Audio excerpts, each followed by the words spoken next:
One of our most popular episodes was called The Lessons of Zelda. And like any good lesson we can learn from something like that, we thought it might be worth riffing again on it, Josh. Yeah, we thought, hey, let's do this and do it again, and hopefully with as much success as we had. Launch out on the loop with us today as we discuss The Lessons of Zelda, Part 2, today on Curiosity Continuum.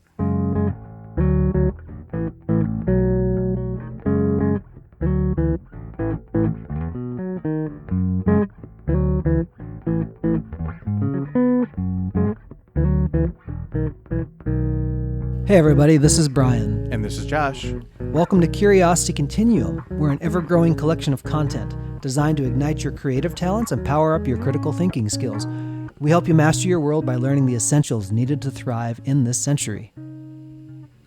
If you find these conversations helpful, please hit subscribe on your favorite podcast app and leave a review so others can join the community.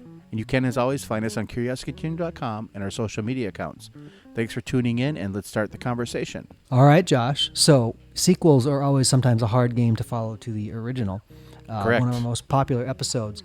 And I really think it was the amalgamation of nostalgia, of video games, and of like you actually learned something from video games. Right. And it was more like, I think, that we took examples of the things that we learned while playing this game and how we pasted it onto our lives, even though we might not have really noticed it at the time.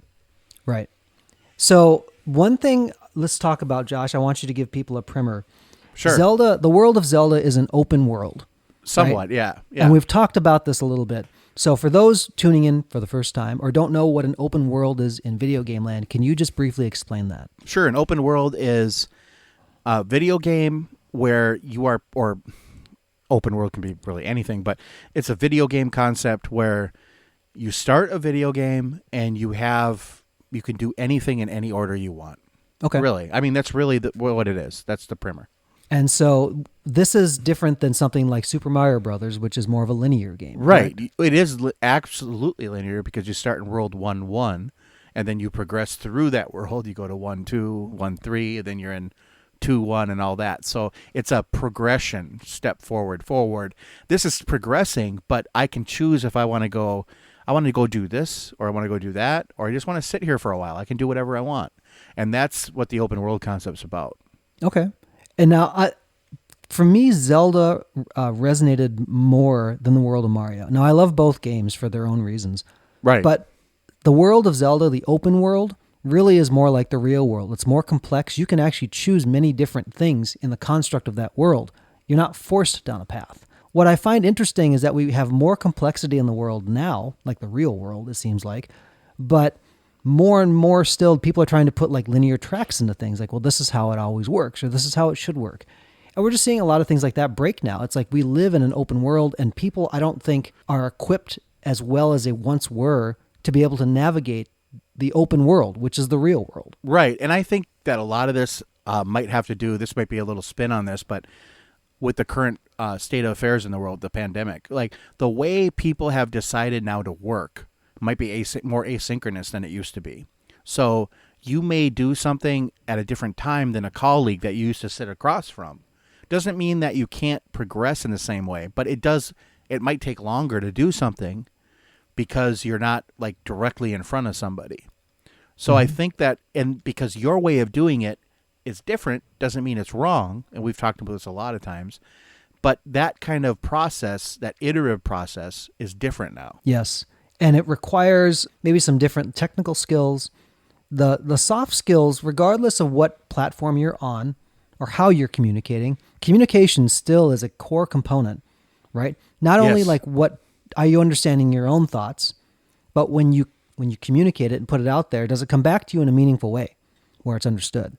Right? Are you understanding the context by which that will be shared? Like those are important things to remember because it's not just I pull it from wherever and I put it over here. You can copy paste something in like an application like Microsoft Word, but that doesn't mean that where you pasted the nugget of information actually made sense in the new document. Yeah, correct. Very correct. You know, so those are things to check. So let's pull it back into the world of Zelda. Now, when Josh, there was a Zelda game, and you know the title, where the open world was so big and the physics were so good. Like some people were just like playing in the world, not actually going on a quest, but just the Breath of the Wild, the new one. yes, Yeah. yep. That Where was the world- me. That was me when I first started that game. That came out with Nintendo Switch in 2017, and I actually literally spent 12 hours the first day just kind of like exploring and not doing anything. I didn't know what to do. It was that open that you just could do whatever you wanted. Okay, so when you're dropped into that context, you spent 12 hours. So tell me why you spent 12 hours just playing. Like, why not just go on the quest? It was just the sheer volume. Like the world was so vibrant and alive that I could do anything I wanted. So if I wanted to go climb a tree, I could go climb a tree. If I wanted to go fight this guy over here, I could go fight that guy. If I wanted to go just walk around, I could just walk around. You know, and there was obviously barriers in my way from doing certain things that I wanted to do, but that's what pushed you towards the quest then. So it wasn't like you didn't have to do it in a specific order, but you kind of do it in an order, but it's on your own time frame. It's not saying like, oh, like in Mario, for example, you have 3 minutes on every level. That's it. Mm-hmm. There's a timer, and it actually counts down. Yeah. So it's like if that was in Zelda, I would have been dead so many times. But yeah, that's the way just like I think things have evolved, you know? Yeah. No, that makes sense. What comes to mind when you're saying that also is when you're playing a video game like that, you have to kind of understand the rules of that world. Right. And that's when you're talking about a business or you're talking about a social circle, right? There's rules of engagement for that particular world. Now you may not agree with them. You know, I'm not saying like, but it's yes, just the way it is. Yeah. but it's just the way it is. The construct is set. So you have to understand the construct that you're working in. So if we take out like a new lesson from this, is kind of understand the world that you're operating in and how things work. In Zelda, there's many different types of it, but there's really like the overworld and like the labyrinths or the underworld, right? Correct. There's like those two type of settings. Like when you're in a labyrinth, things work a certain way, or it's a little bit more confusing in this way. And you're in the open world and it's sunny or whatever, like there's different types of enemies that you're going to confront. Making sure that you have things in your inventory to deal with both the overworld and the labyrinth are important things. And those things you pick up along the way. And sometimes you don't know why you picked it up. It's like, why did I pick this up? Right. It's like, well, it will reveal itself shortly. And that's in a video game. It's like, oh yeah, I really needed that random piece of bread because I gave it to the person and they told me a piece of information. But when you think about that, and let's say you were to put it in like the real world context, it's like, oh, you know what? I saved this thing and I thought somebody would really like it. I keep it in my gift box, which my wife actually has a brilliant thing she learned from her friend is that she always keeps a gift box. So when she finds something, it's like she doesn't necessarily have somebody in mind for it, but she'll put it in there. And then sure enough, like it kind of combines itself later. Right? Yeah, we do that too. Like we have a gift shelf and we just put this stuff on the shelf. Like it's stuff we found that we're like, you know what? I really want to give this to somebody. I just don't know who. Yeah. And you put it away. Yeah. See, that's I think your mind is tuned to kind of see usefulness when you're going into a situation. So here's one of the breakers of the linear game versus the open world and how it applies here. Sometimes you don't know what you might need, but you know it's probably useful. And if you can identify something as useful, then you go, okay, I don't know how this is necessarily useful. I need this. Yeah. But I need this. Right. And it's not in a greedy sort of way. It's like, I need this right now. It really matters because then you go, oh yeah, I remember I grabbed that, and you're pulling it off the shelf.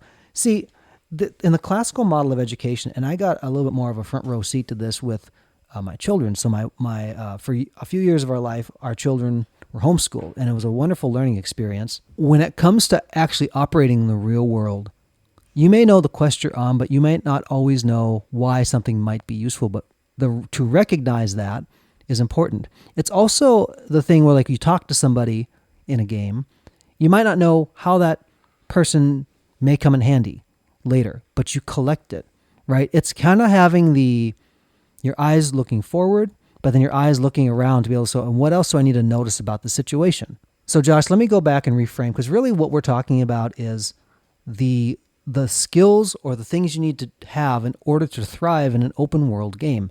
which is, a comparison to real life here, right? Right. There are things that you may not necessarily recognize right off the bat that this is handy, but it is. When you approached Zelda, when you approach an open world game, what are the things that you do? What's the first thing you do if you, like, you just turned on and now the timer goes for how much time you've actually spent in the game? What's the first thing you try to do? Honestly, the first thing I try to do is just walk around. I want to see Okay. what's going on, you know? Okay, so when you say what's going on, tell them, like, what are you trying to determine in the landscape? So, like in Zelda, like I walk around the world, I see what's happening. What are the challenges before me? Is there any enemies? Is there anything that I can't do right away that I want to do? You know? Okay. If I'm trying to do something, I just kind of go over here and look at it. Okay. So, but you've done, in that little small sentence, though, you've basically done an entire assessment of, Right. where are my boundaries, Right. right? What are the challenges? And then you're doing a gap analysis of, like, I want to get to here, but I'm missing something here, Correct. right? So when you run into that to go, I really need to, sometimes you have to go up to like a cave. Correct. Trust me, I've played Yeah. played enough Zelda games, and you can't get there. What then are you doing then to reverse engineer how you get up to that spot? Okay, so especially with like the new Zelda game, a lot of times you might not be able to even get there right away. So you see that and you're like, that was put there for me to get to, and I want to get there, but I'm gonna go do something else first. And Okay. so I would go to another direction and just be like, oh, can I do this over here? And I'll make my way back over to that spot to see if Yeah. I've got new skills or whatever to be able to get me to that location. So really, it's you have the goal, and then you're going to try to build skills to be able to hit the goal. Correct. And you're checking back to, so am I still kind of aiming in the right direction? Yeah, that's pretty much what I do. Okay.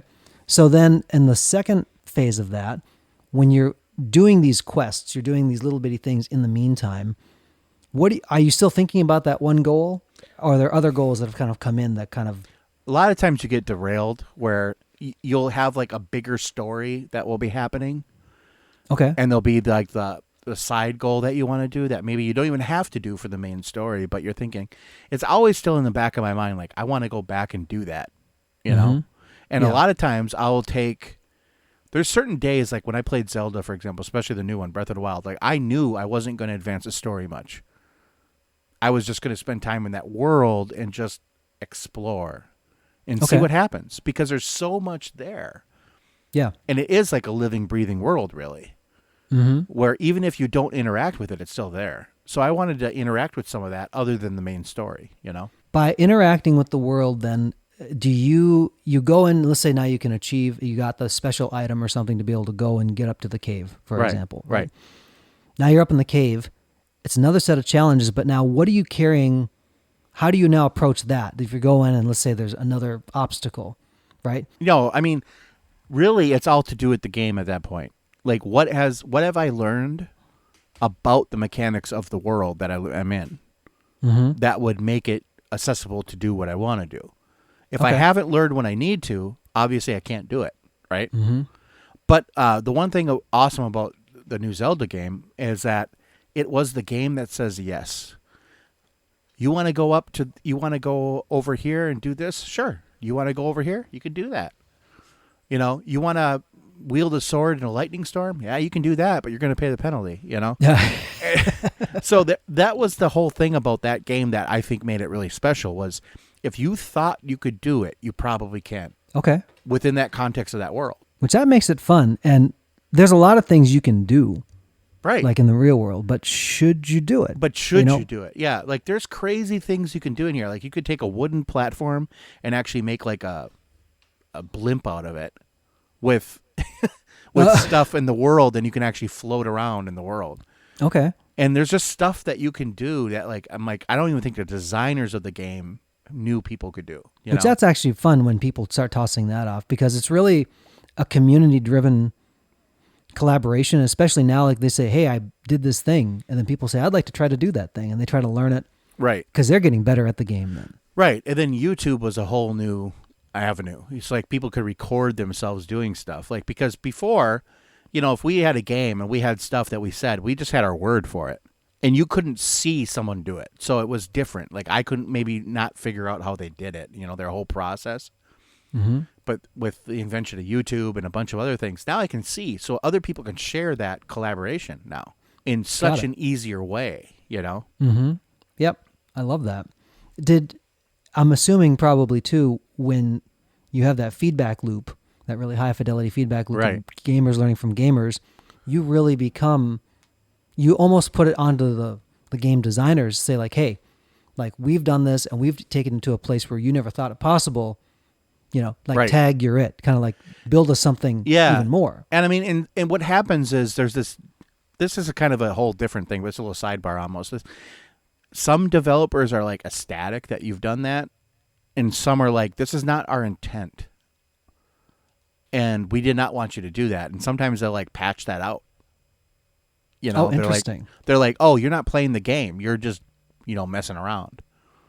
Mm-hmm. And you're like, well, yeah, but that's fun, right? I can do whatever I want, Right.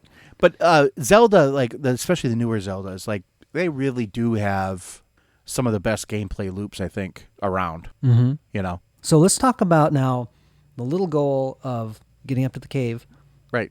And then still the big goal, like when you drop into that world, you're understanding how it works so that you're educating yourself basically so that you know that these are the things that are available to be able to pull out the things you need in order to go fulfill the ultimate mission, right? Right. And in a game like Zelda, which the fun thing about video games is that when you die, you can always restart. Usually, yeah. Yeah, usually. There's some games that don't. That's a new thing in games now again, where permadeath, that's a whole different topic though. Yeah. So for those of you who don't know, permadeath is where when your character dies, you lose all the abilities and you can't restore it back, right? And you start over, yeah. Yeah.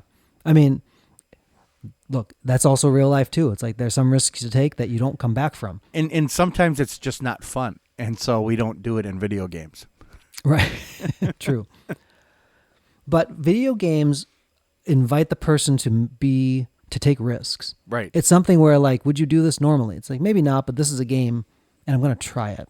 And I think people oftentimes don't take the stance that their life is a game and that they're going to try it. Right. Well, you might be fun. It's a game, but it's a game that with real consequences. So it's not a game like haha funny. It's a game. Right. This is a game where you should take risks because you don't know what's going to happen. Mm-hmm. And maybe not not super bad risks all the time, but take that chance because the reward is great, right? Yes. That's part of the adventure. That when, it's not an adventure if everything goes right. Yeah, exactly. I've never heard anyone say, I had this adventure the other day. I went to the store and nothing happened. That's not life. That's not real world, right? Yeah, totally. So, Josh, we could probably riff on this more, but should we put a comma here just to let people kind of consider the implications of... I think so. Let's put a comma and let them consider the implications of an open world, for example, or the real world, we like to call it. There's a little snippet, if you caught it, Josh's problem-solving kind of system about how he explores the open world. I guarantee you there's gold nuggets in there we may explore a little bit later as well. If Sure. you don't, go back. If you didn't catch it, go back and rewind this thing before the music comes in, which should be right about now. And then we start to wind down the podcast by saying, until next time, this is Brian. And this is Josh. For Curiosity Continuum.